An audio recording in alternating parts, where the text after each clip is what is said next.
Hey guys, today I am going to show you how to trim your goat's hooves. This is a request that I keep getting, I have been getting for a while, and it's just one of those topics that I always knew it would be difficult to document on my own, but I figured, you know what, the need is out there, I'm going to create something. So hopefully this turns out well because it is just me and my cell phone on a tripod. So what you need in order to trim your goat's hooves really is three things. One is a milk stand. You can go to my blog and look at designing a goat milk stand, and I talk all about our design and how we built it with scrap material. You will need a pair of clippers. I have also linked in this blog post what clippers you can get from Jeffers, and then you will also need a brush with a pick, and the brush and pick combo is a great thing rather than having a separate pick. So this is a great tool to have as well. I'm just going to say this as my disclaimer once again. I am not a veterinarian. I am in no way claiming to be a professional. The way that I trim my goat's hooves might be a little bit different than the way someone else does it, but I've had goats for a few years now, and I've never had a hoof problem, and I like to think that I know what I'm doing. So let's see how it's done.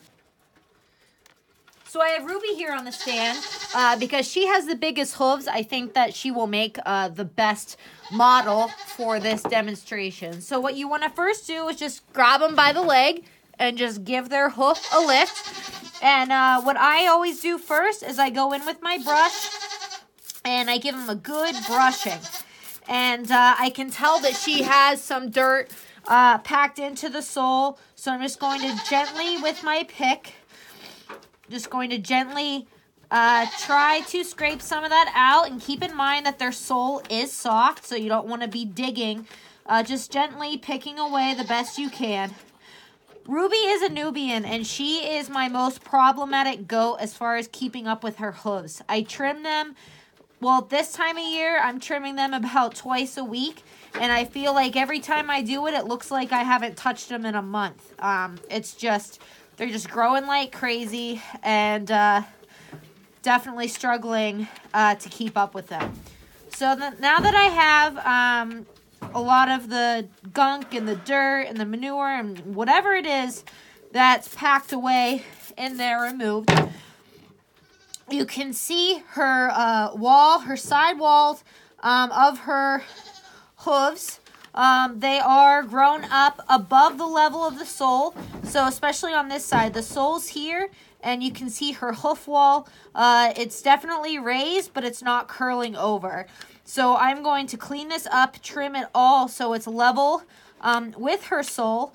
And then I also need to trim back her heel here and do some cleanup on her toe, because her toe, if you look at it, if she were to stand down, you can see that it's elongated, and you don't want that. You want this all to be flat. So I definitely have some work here to do.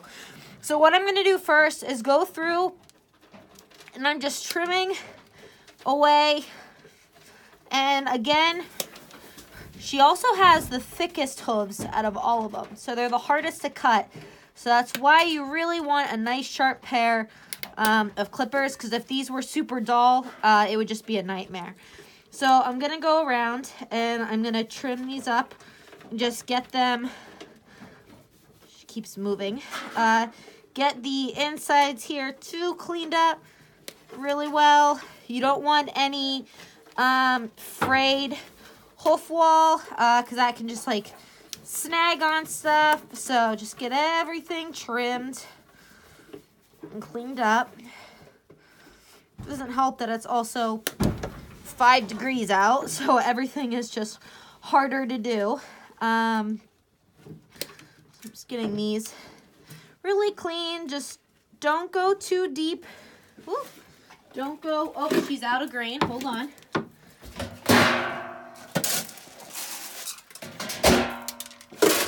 She's a good girl on the stand as long as she has grain.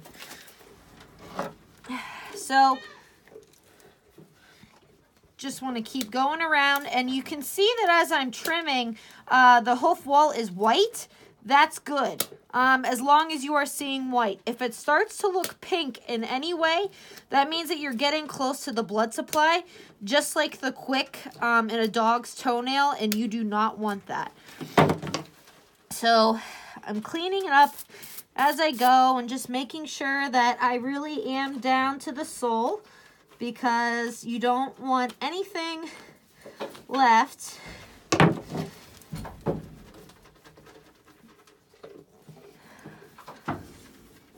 And you can tell just by how hard I'm squeezing, and these are really sharp. Her hooves are just so thick.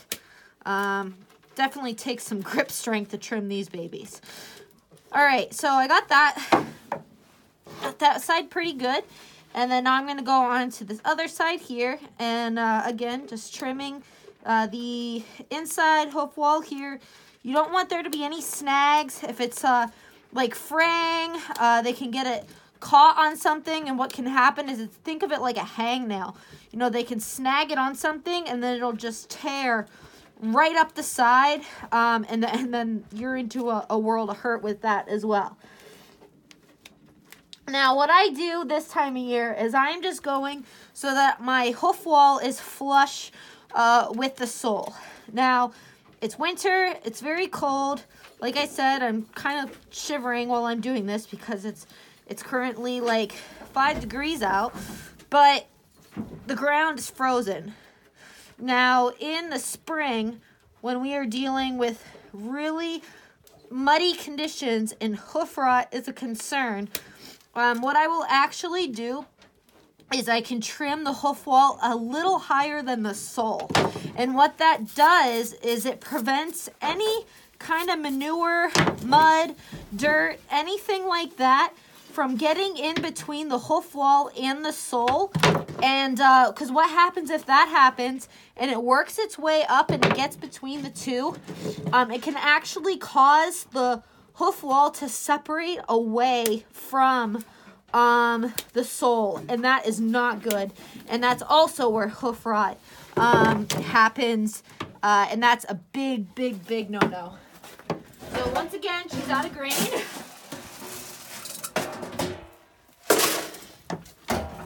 When I go to milk her here in a few months, I'm gonna have to move like lightning, otherwise she's gonna eat like 12 cups of grain. Okay, so I'm still working my way around here, just making sure everything's nice and cleaned up, flush again, like I said, with the sole of the foot.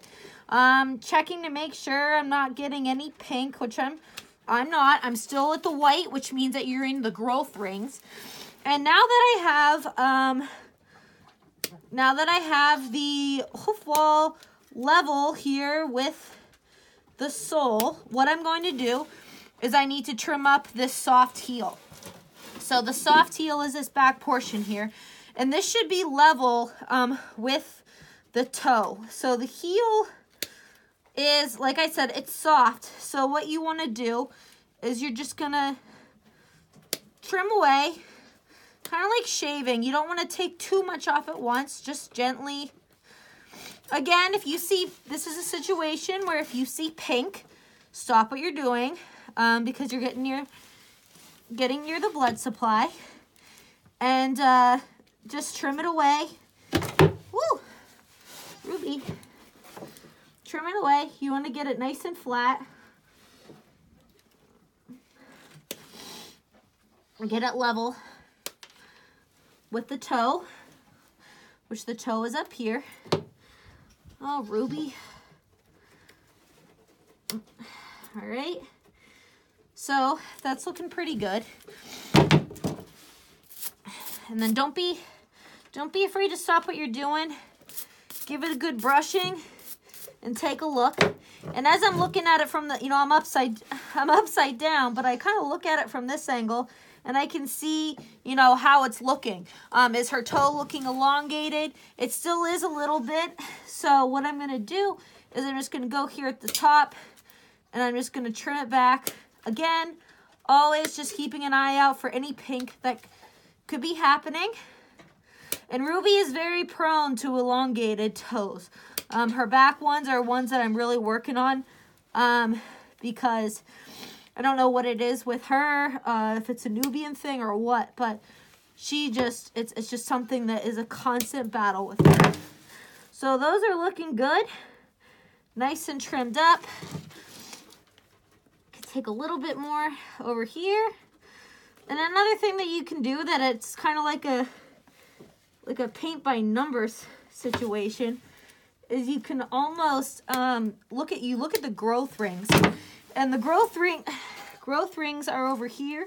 If you flip the hoof, you can see the lines, and hers are not as easy to see as they are on my Nigerians, but you will be able to see the lines, and that kind of gives you a guide to follow, so that you know that when they step, that the hoof will be nice and flat.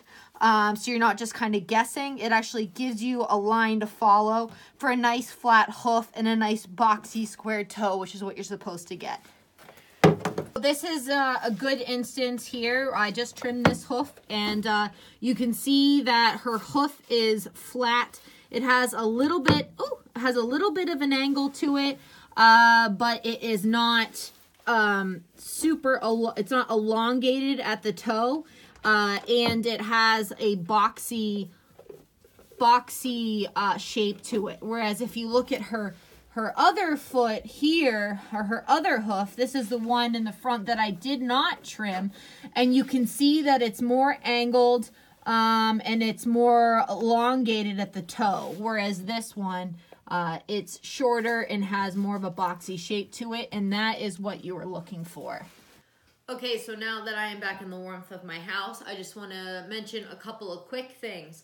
Number one, hooves are easiest to trim when they are wet. So we are in the middle of winter right now. Like I had mentioned, it's like 5 degrees outside, so the hooves are very hard, not easy to trim, because it's so cold and they're on frozen ground. So if you have a wet day, or they're out in like a wet area, they will be easiest to trim when they are wet, and obviously when it's warmer. Second thing that I want to mention is, once again, I am not a farrier, I am not a veterinarian. If you do something different, that's fine. This works for me. I have never had any hoof issues with my goats. So take that for what you will. Last thing I want to mention, I know that there are people that are afraid to trim their hooves. I can say something is better than nothing. Letting them go, you're guaranteeing that you're going to have problems. So my recommendation is, don't start hacking away because you don't necessarily feel comfortable or know what you're doing. Start slow, shallow cuts, gentle trimming, and as you get the hang of it and you get the feel for it, you'll get more comfortable, and you won't be worried or as scared to say, take off quite a bit of the hoof wall if it's overgrown, or really trim back that soft heel if it's overgrown. But I cannot express enough that doing some is better than nothing, because if you do nothing, your goat could permanently be crippled because of it. So start small, it's better than nothing, and happy trimming.